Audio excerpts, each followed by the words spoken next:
우리가 계속해서 이제 지난 시간에 이어서 이 베드로 후서의 말씀을 함께 나누고 있습니다.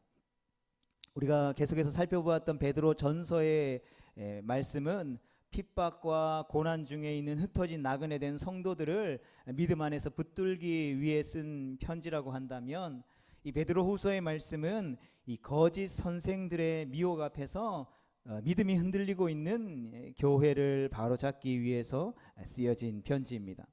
그래서 전서와 후서의 분위기가 조금 다르다고 할 수 있죠. 전서는 뭐 여러 가지 받아들일 때에 따라서 어투가 다를 수도 있겠지만, 이 베드로의 따뜻한 위로의 분위기가 느껴지는 반면에 이 후서의 말씀은 안타까움과 경고의 분위기가 더 많이 느껴진다라고 할 수 있습니다. 특별히 1장 13절로 15절에는 이런 사도 베드로의 마음이 너무나도 잘 들어있는 것을 보게 됩니다. 우리 말씀 함께 보도록 하겠습니다. 시작. 내가 이 장막에 있을 동안에 너희를 일깨워 생각나게 함이 옳은 줄로 여기노니 이는 우리 주 예수 그리스도께서 내게 지시한 것 같이 나도 나의 장막을 벗어날 것이 임박한 줄을 알미라. 내가 힘써 너희로 하여금 내가 떠난 후에라도 어느 때나 이런 것을 생각나게 하려 하노라. 아멘. 이 베드로의 안타까움과 경고의 분위기가 느껴지시는 것 같습니까?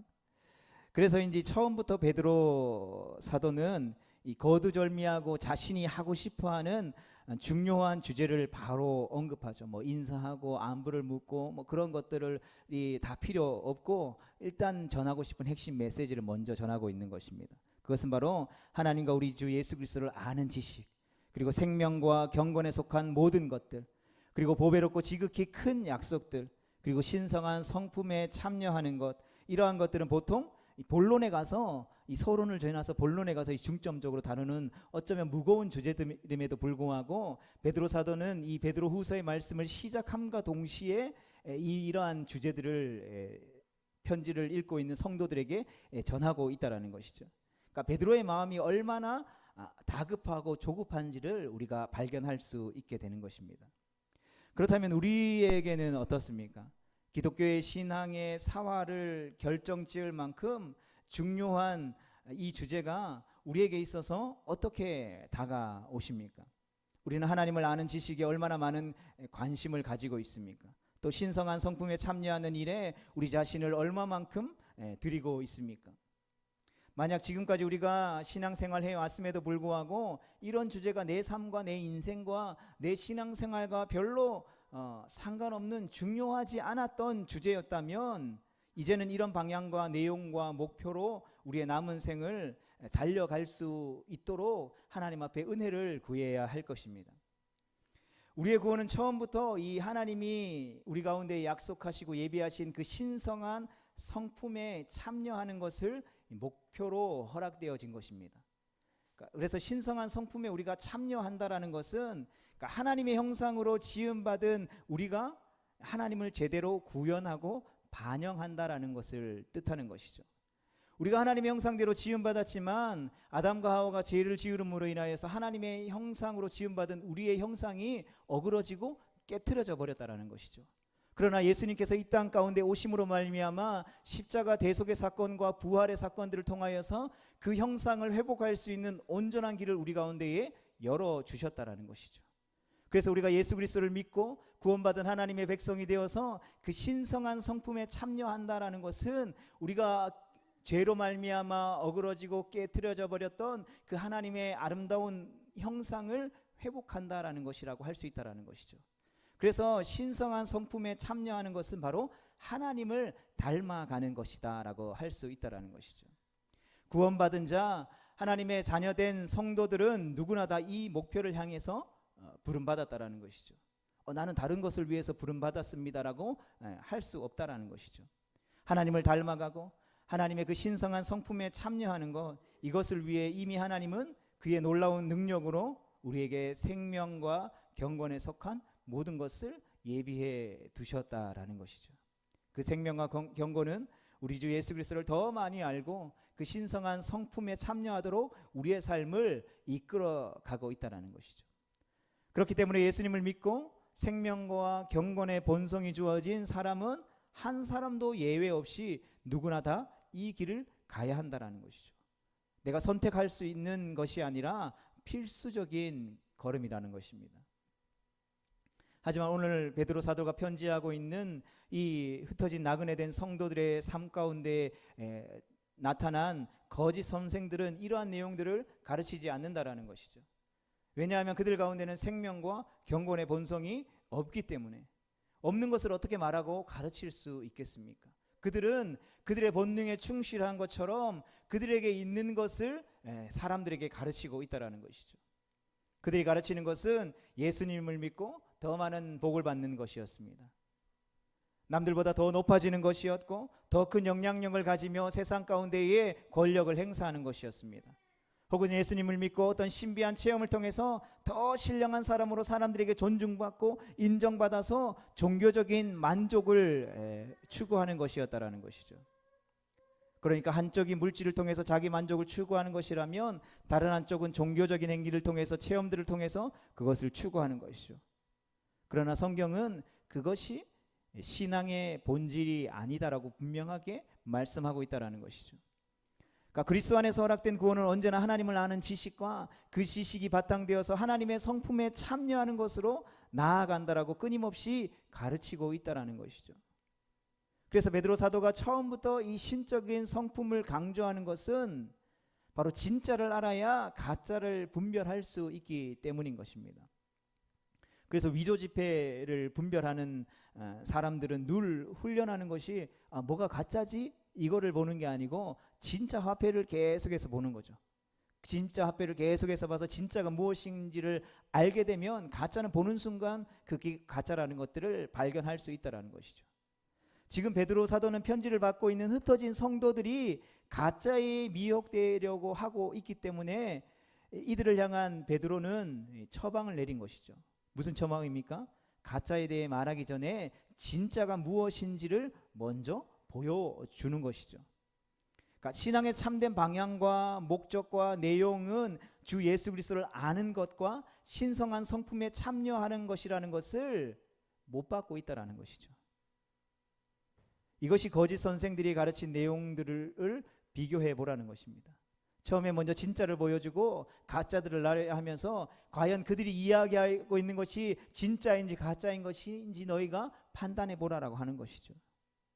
신성한 성품에 참여하는 것이 무엇인지를 안다라면, 그리고 그것을 위해서 삼위일체 하나님이 쏟아내었고 붓고 계신 그 열심과 그 지혜와 능력과 사랑을 우리가 안다라면 그 거짓 선지자들의 달콤한 미혹들이 썩은 음식처럼 역겹게 느껴지게 될 것이라는 것을 베드로 사도는 이야기하고 있는 것이죠. 그래서 베드로는 신성한 성품에 참여하는 자가 되기 위해서는 정욕으로 말미암아 육신에 썩어질 것을 구하는 자리에서 피해서 믿음의 덕을, 덕의 지식을, 지식의 절제를, 절제의 인내를, 인내의 경건을, 경건의 형제 우애를, 형제 우애의 사랑을 공급하는 자리로 성도들을 향하여서 나아가라고 권면하고 있는 것입니다. 이러한 것들이 우리의 삶 가운데 있어야만 우리 주 예수 그리스도를 아는 일에 게으르지 않을 수 있고 부르심과 우리의 택하심을 굳게 할 수 있다라는 것이죠. 이것이 우리를 구원하시고 하나님의 자녀 삼아 주신 우리가 나아가야 할 참된 신앙의 방향이요, 내용이요, 목표라는 것이죠. 이에 비해서 본문 뒤에 이어지는 베드로후서 2장부터 나오고 묘사되어지는 거짓 선생들의 특징들은 무엇입니까? 그들에게 믿음이 있다라고 베드로 사도가 이야기합니까? 그들에게는 믿음이 없다라는 것이죠. 이들은 믿음이 있다고 하지만 믿음에서 떠난 자들이라는 것이죠. 오히려 주님을 부인하는 자들이라는 것입니다. 이들에게 남을 세우고 남을 살리고 풍성케 하고 부여하고 덕을 세우는 일들이 있습니까? 아니요, 그런 것들은 없고 그들에게는 호색하는 일들만 있다라는 것이죠. 이들에게 무슨 지식이 있습니까? 우리 주 예수 그리스도를 아는 지식에 그들의 열심을 내는 것이 아니라 오히려 더 많이 가지려고 하고 더 풍성해지려고 하고 더 부유해지려고 하는 탐심으로서 지어낸 말들밖에 그들의 입에 없다라는 것입니다. 이들에게 무슨 경건이 있겠습니까? 그들에게 무슨 형제 우애가 있으며 그들에게 무슨 사랑이 있느냐라는 것이죠. 이들에게 정욕을 피하여 자기를 부인하면서 경건과 생명에 속한 자리로 가려는 거룩한 열망이 있을 수 없다라는 것이죠. 베드로는 그들은 거짓된 지식으로 하나님의 약무리들을 잡아먹는 전형적인 사기꾼에 불과하다라는 것을 분명히 하고 있다라는 것입니다. 그럼에도 불구하고 믿음의 성도들이 이들의 미혹에 흔들리고 있기 때문에 베드로가 안타까워하지 않을 수 없다라는 것이죠. 이에 사도 베드로가 뭐라고 말합니까? 너희는 정욕으로 말미암아 썩어질 세상의 것을 구하는 그 자리에서 도망쳐서 피하라라고 권면하고 있는 것입니다. 왜 도망하라라고 사도 베드로가 이야기합니까? 그 자리에 있는 한 신성한 성품에 참여하고 싶은 마음이 들지 않기 때문이죠. 그 자리에 있으면 계속해서 허망하고 썩어질 것을 구하는 집착과 탐욕에 사로잡힐 수밖에 없다라는 것이죠. 여러분, 우리는 자연스럽게 살아있는 생명체입니다. 그렇기 때문에 누군가에게 영향을 받게 되죠. 그리고 하나님은 우리에게 말이라는 것을 주셨습니다. 그리고 그 말을 통해서 누군가에게 영향을 끼치게 되고 무엇인가를 이루게 하시는 거죠. 그래서 오늘 아침에도 이 교회에 새로운 아이들이 왔었을 때 굉장히 두렵고 떨리는 마음이 제 안에 있었습니다. 아이들이 뭐 아무런 생각 없이 뭐 이런저런 이야기들을 하다가 예배 재미없어, 설교 재미없어, 처음 오는 사람에게, 처음 오는 아이들에게 교회 가면 그런데 왜 교회 가자고 했을까라는 의문이 막 제 안에 드는 거죠. 근데 아이들이 교회 재미없어, 예배 재미없어, 목사님 설교 너무 지루해, 그냥 교회에서 놀기만 했으면 좋겠어. 그리고 막 예배 이제 드리려고 막 이제 오늘 예배 하나님 어떤 은혜를 주실까 막 기대하고 있는데 한 친구가 목사님 설교 재미없는데 설교 안 하면 안 돼요? 그런 이야기를 들으면 영향을 받는다라는 거죠. 다행히 아이들이 끝나고 야 오늘 어땠어? 조마조마한 마음으로 물어봤더니 너무 재밌었어요. 너무 좋았어요. 다음에도 또 오고 싶어요. 이야기해서 참 안도했던 것 같습니다. 여러분, 우리는 영향을 받을 수밖에 없다라는 것이죠. 교회 공동체 안에서 우리가 무슨 이야기를 나누고 어떤 은혜들을 나누고 어떠한 것을 가지고 계속해서 하느냐에 따라서 그 교회의 성도들이 영향을 받게 된다라는 것이죠. 그래서 사도 베드로는 피하라라는 것이죠.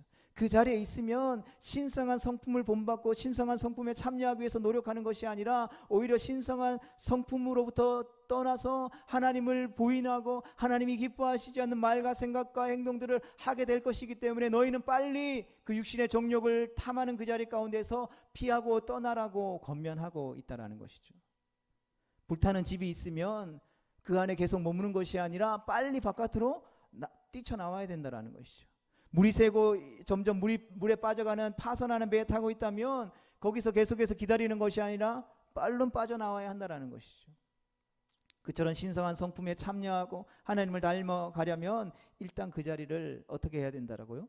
피해야 한다라는 것이죠. 정욕은 우리로 하여금 세상에 썩어질 것을 구하게 하는 장본인이라는 것이죠. 그러니까 여기서 말하는 정욕은 단순히 육체의 욕망 정도를 이야기하는 것이 아니라 하나님 외에 다른 것을 목표로 하고 추구하는 모든 세속성, 즉 자기가 주인 되어서 왕노릇하는 인생의 상태를 의미하는 것이죠. 거기로부터 모든 부패와 기만과 부끄러움이 발생하기 때문에 성도라면 반드시 그 자리 가운데에서 나와야 하는 것이죠. 그러니까 많은 사람들이 나는 견뎌낼 수 있어, 나는 믿음으로 지켜낼 수 있어라고 이야기하지만 정말 하나님이 은사를 주시고 또 부르심에 확신한 사람들이 아니고서는 세상 속에서 살아가는 것이 결코 쉽지 않다라는 것이죠. 세상의 문화 속에 있으면서 내가 가진 믿음으로, 내가 가진 신앙으로 이들을 돌이킬 수 있어, 이들의 문화를 바꿀 수 있어라고 호언장담하지만 쉽지 않다라는 것입니다. 거짓 선생들은 끊임없이 신앙이라는 이름으로 우리의 육신의 정욕을 부추기고 있는 것이죠. 예수 그리스도의 이름을 가지고 더 많이 가지라는 것이죠. 예수님이 함께 하시면 너에게 능력을 주실 거야. 그러니까 넌 더 높아져야 돼. 더 많은 것을 누려야 돼. 그래야 하나님이 영광 받으셔라고 말한다라는 것이죠. 하지만 성도는 우리가 지난 시간에 살펴보았던 것처럼 이미 어디에 있는 자들이라고 성경이 말하고 있습니까? 하늘에 올라 앉아 있는 자들이라는 것이죠. 누구와 함께요? 예수 그리스도와 함께. 그리스도께서 온 세상을 다스리는 주인이시며 우리가 그 주인과 함께 주님의 보좌에 앉아 있다라는 것이죠. 그리하여 그리스도는 우리와 함께 세상을 다스리고 통치하신다라고 말씀하고 있다라는 것이죠. 그런데 언제 우리가 그 예수님과 함께 세상을 다스리고 경영하는 의논을 한 적이 있습니까? 없다라는 것이죠. 그럼에도 불구하고 왜 성경은 우리에게 그러한 자리에 우리가 서 있다라고 이야기합니까? 그리스도께서 우리와 연합해서 함께 하늘에 앉아 세상을 다스린다라는 것은 그분의 세상 경영과 그분의 목표와 방향이 우리를 위한 것이라는 뜻을 의미한다라는 것이죠. 예수 그리스도께서 아버지로부터 세상을 다스릴 모든 권세를 위임받아 역사를 통치해 가실 때에 그 방향과 목적과 내용이 누구를 위한 것이라고요? 우리 한 사람 한 사람을 위한 것이라는 것이죠. 그래서 성경은 그 우리를 위한 하나님의 놀라운 계획 가운데에 우리가 구원받았기 때문에, 구원받아야 하기 때문에 우리 한 사람 한 사람, 우리 한 영혼 한 영혼을 향하여서 천하보다 귀한 한 영혼이라고 말해주고 있다라는 것이죠. 그래서 그 한 영혼이 주님 앞에 돌아오면 천국에서는 큰 잔치가 벌어진다라고 말하고 있는 것이라는 것입니다. 우리가 신성한 성품에 참여하도록 보이지 않는 주님을 말할 수 없는 영광스러운 즐거움으로 기뻐하며 더 사랑하는 그 자리로 나아가도록 세상의 역사를 주관하신다라는 뜻이죠. 그러하기에 우리가 세상을 살아가면서 우리가 그러한 믿음을 가지고 있다라면 우리 삶의 주변에 일어나는 그 모든 일들이 왜 일어난다라고 우리가 고백해야 되는 것입니까? 하나님이 우리를 사랑하셔서 우리를 구원하시기 위해서, 우리를 하나님의 그 영광스러운 그 보좌 가운데로 이끌기 위해서 하나님이 이 일들을 이루셨구나. 하나님이 나를 위해서 이 세상을 다스리고 통치하고 계시는구나라는 것을 확신할 수 있어야 한다라는 것입니다. 그리고 이 사실을 알기 때문에 우리가 구원받아 하나님의 자녀가 되고 하나님의 백성이 된다라는 것, 그 하나님의 놀라운 역사 가운데 함께 참여하는 보좌에 앉은 자가 된다라는 사실이 우리 가운데에 이루 말할 수 없는, 형용할 수 없는 놀라움으로 주어진다라는 것이죠. 우리가 구원받았다라는 것은 믿음으로 이 성경의 진리를 받아들이는 것입니다. 그러면 어떻게 됩니까? 세상이 이전과 같아 보일 수 없는 거죠. 이것이 영안이 열려진다라고 하는 것이잖아요. 우리가 예수님을 믿기 전과 예수님을 믿고 난 이후에 세상을 바라보고 사람들을 바라보고 일어나는 현상들을 바라보는 것과 예수님을 믿고 난 이후에 그러한 것들을 바라보는 것이 같을 수 없다라는 것이죠. 이미 우리는 우리의 육신의 눈을 가리고 있는 죄로 인해서 가리워진 그 눈의 비늘이 벗겨져서 보이지 않는 영원한 하나님의 나라를 볼 수 있는 자들이기 때문에 그 보는 것이 이전과 같을 수 없다라는 것입니다. 여러분, 등산을 제가 좋아하진 않지만 산을 가끔 오르다 보면 막 이게 헐떡거리면서 막 산을 막 오르고 있으면 내려오는 그 마주하면서 내려오는 사람들의 모습은 어떻습니까?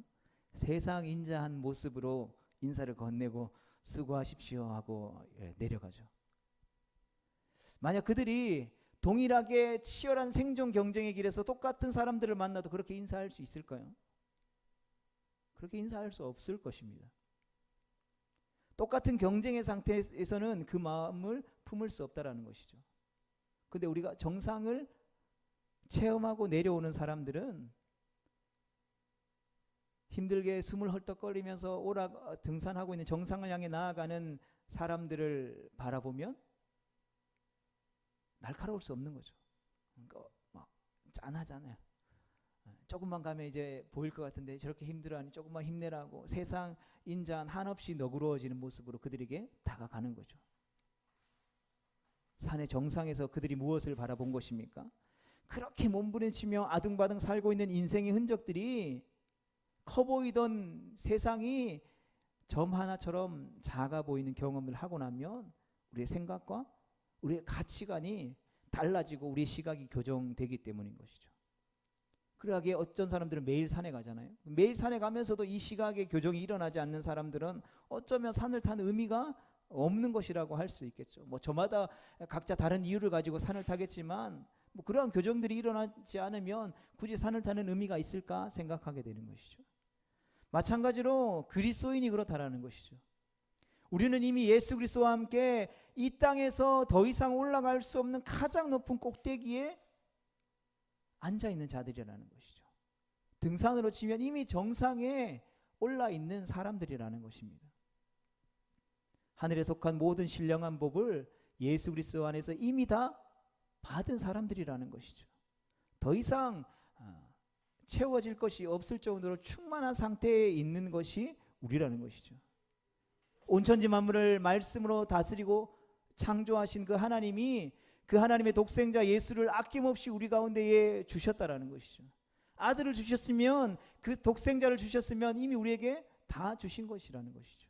아들을 십자가에 못 박기까지 우리를 사랑하신 하나님이시기에 우리에게 무엇을 아끼시겠냐라는 것이죠. 그러하게 우리는, 예수님을 믿는 성도는 더 이상 더 높은 곳으로 올라가도록 부름받지 않았다라는 것이죠. 오히려 우리는 어떻게 부름받았습니까?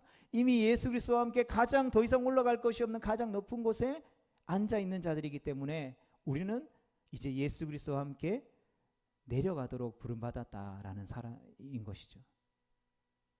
내려가면서 아등바등 올라가려는 세상을 향하여서 전혀 다른 삶이 있다라는 것을 보여주는 사람들이잖아요. 그들을 세상이 그리스도인이라고 부르는 것이죠.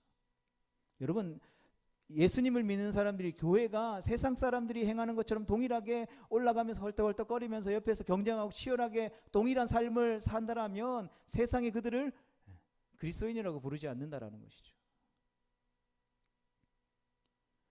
힘겹게 올라가면서 세상 인자하게 내려오면서 화이팅 하세요, 수고하세요 라고 세상 인자 미소로 인사를 건네는 사람들을 바라보면서 그 세상에서 경쟁하는 사람들이 뭐라고 이야기하는 겁니까? 아, 저 사람은 정상을 경험한 사람이구나. 이미 저 사람은 내가 겪었던 모든 것들을 겪고 그 모든 것을 알고 있는 사람이구나 라는 것을 깨닫는 것이죠. 그러면서 과연 저들이 본 것은 무엇일까? 저들이 경험한 것은 무엇이기에 저렇게 세상 인자한 미소로 우리를 향하여서 인사해 주는 것일까? 나는 숨 헐떡거리라 저들을 바라볼 기운조차 없는데, 세상이 우리를 바라볼 때 그렇게 바라보고 있다라는 것이죠. 그래서 세상이 우리를 향하여서 저 사람들은 그리스도인이구나 라고 부른다라는 것이죠. 하나님의 손에 붙잡힌 인생의 너그러움과 격려를 건넬 수 있는 이 땅의 유일한 존재로 저와 여러분들을 부르셨다라는 것입니다. 언제 그렇게 된다라고 베드로 사도가 말씀하고 있습니까? 정욕으로 말미암아 썩어질 세상의 것을 구하는 자리에서 피해서 이제는 신성한 성품에 참여하는 삶으로 나아가는, 예수 믿고 난 이후에 성령 하나님의 인도하심을 따라서 하나님의 말씀을 먹고 자라나면서 성화의 과정을 거쳐가는 삶으로 우리가 나아갈 때에 그렇게 된다라는 것이죠. 공간적인 의미로 세상을 향해서 피하라는 말이 아니죠. 나의 생각과 나의 가치관과 나의 삶의 목표와 방향과 내용을 전면적으로 수정하라는 것이죠. 그냥 집안을 수리하는 정도로 끝나는 것이 아니라 아예 그 집의 모든 기초를 다 무너뜨리고 재개발, 재건축하라는 것으로 우리에게 말씀하고 있다는 것이죠. 그렇게 되어야만 신성한 성품에 참여하기 위해서 믿음의 덕의 지식을, 지식의 절제를, 절제의 인내를, 인내의 경건을, 경건의 형제 우애를, 형제 우애의 사랑을 더할 수 있다라는 것입니다. 성도 여러분, 아직 우리 마음에 예수님을 믿었지만 세상에서 잘 되면 좋겠다라는 생각을 가지고 삶의 목표를 정하고 몸부림치면서 살아가는 삶의 모습이 우리 가운데에 있습니까? 오늘 이 시간 성령 하나님께서 그 생각들의 수정이 일어나게 해주시기를 축원합니다. 그리스도인은 매일매일 일용할 양식을 구하는 사람들입니다. 어찌 보면 하루살이의 심정으로 살아가는 사람들이죠. 내일 일을 염려하거나 1년치의 장사 계획을 세우고 곳간의 계획을 세워서 반드시 채우겠다라는 것을 목표로 하지 않는 사람들이라는 것이죠. 그렇다고 해서 예수님 믿는 사람들은 아무 생각 없이 살아가는 사람들이라는 말을 하는 것이 아니죠. 내일이 내 영역과 내 계획에 달려 있다라는 식으로 살지 않아야 한다라는 뜻이죠. 매일 하나님을 의지하고 그분의 손에 붙들려 살아가야 한다라는 것입니다. 하나님께서 출애굽한 이스라엘 백성들을 광야 가운데로 부르시면서 가장 먼저 광야에서 훈련시키신 것이 무엇입니까? 그것은 바로 만나의 훈련이라는 것이죠. 어쩌면 오늘날 왜 예수님을 믿는 성도들이 하나님 앞에서 간절하지 않은지 생각해 보게 됩니다. 여러 가지 이유들이 있겠지만 그 중에서 가장 큰 이유는 바로 우리가 너무 많이 가지고 있기 때문은 아닌지 생각해 보게 되는 것이죠. 우리에게 이미 소유한 것이, 이미에게 가진 것이, 이미 이루은 것이 너무들이 많아서 내일 하나님이 도우시지 않아도 내 힘과 내 능력과 내 지혜로 내가 준비한 것들로 충분히 하나님 없이도 행복하고 안전한 삶을 살 수 있다라고 생각하기 때문이라는 것이죠.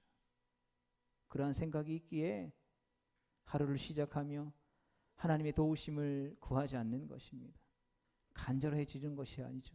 피 흘리기까지 몸부림치는 믿음의 선한 싸움을 사는 것이 한심해 보이는 것입니다.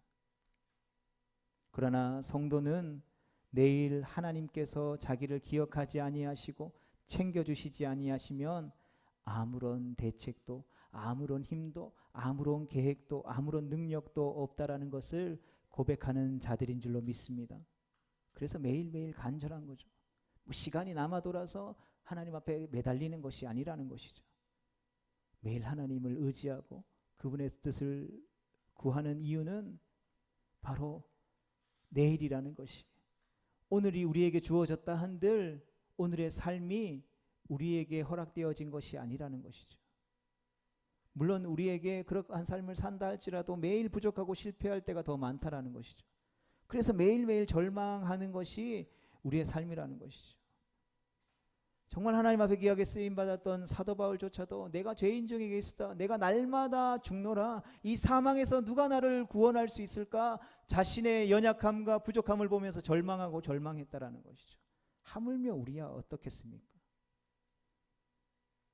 그러나 그럼에도 불구하고, 그런 연약함과 부족함이 우리 가운데 있음에도 불구하고, 그러한 선한 것이 아무것도 없는 우리의 삶의 모습들을 바라봄에도 불구하고 하나님의 손에 우리가 붙잡혀 있다라는 것을 알기에 우리는 오뚜기처럼 다시 일어서는 것이죠.